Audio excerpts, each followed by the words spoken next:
ഒരു ശീല പ്രഭുപാദിൻ്റെ ഒരു ലെക്ചറിൽ കേട്ടതാണ്. അപ്പം അതിൽ ശീല പ്രഭുപാദിനോടൊരാൾ ചോദ്യം ചോദിക്കുകയാണ്. ഒരു ഉദാഹരണം വെച്ച് ചോദിക്കുകയാണ്.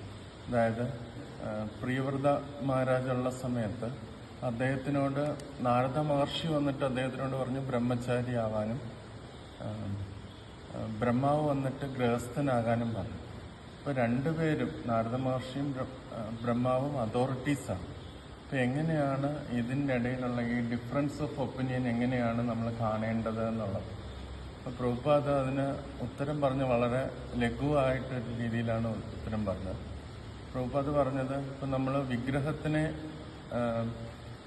അണിയിക്കുമ്പം ഡ്രസ്സ് ചെയ്യുമ്പം ഒരാൾക്ക് ചിലപ്പോൾ ഒരു പ്രത്യേക രീതിയിൽ ഡ്രസ്സ് ചെയ്യണം എന്നായിരിക്കും ആഗ്രഹം, മറ്റൊരാൾക്ക് വേറൊരു രീതിയിലായിരിക്കും ഡ്രസ്സ് ചെയ്യണം എന്ന് ആഗ്രഹം. അത് ആ ഡിഫറൻസ് ഉണ്ടാവും, കാരണം നമ്മളെല്ലാം വ്യക്തികളായതുകൊണ്ട് തീർച്ചയായിട്ടും അതിനകത്ത് ഡിഫറൻസ് ഉണ്ടാവും. പക്ഷെ നമ്മൾ കാണേണ്ടതെന്ന് പറഞ്ഞാൽ രണ്ടുപേർക്കും വിഗ്രഹത്തിനെ ഡ്രസ്സ് ചെയ്യണം എന്ന് ആഗ്രഹമുണ്ട്. അതാണ് നമ്മൾ കാണേണ്ടതെന്നാണ് ശീല പ്രഭുപാദ് പറഞ്ഞത്.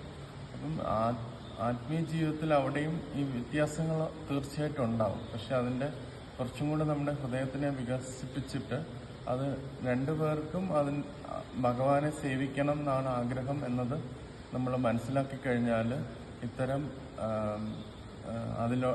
നമ്മുടെ ഒരു അഭിപ്രായത്തിൽ പിടിച്ചുള്ള ഒരു ദേഷ്യവും വഴക്കും ഇതെല്ലാം ഒഴിവായി പോകുന്നു. ശീല പ്രഭുപാദ് ലെക്ചർ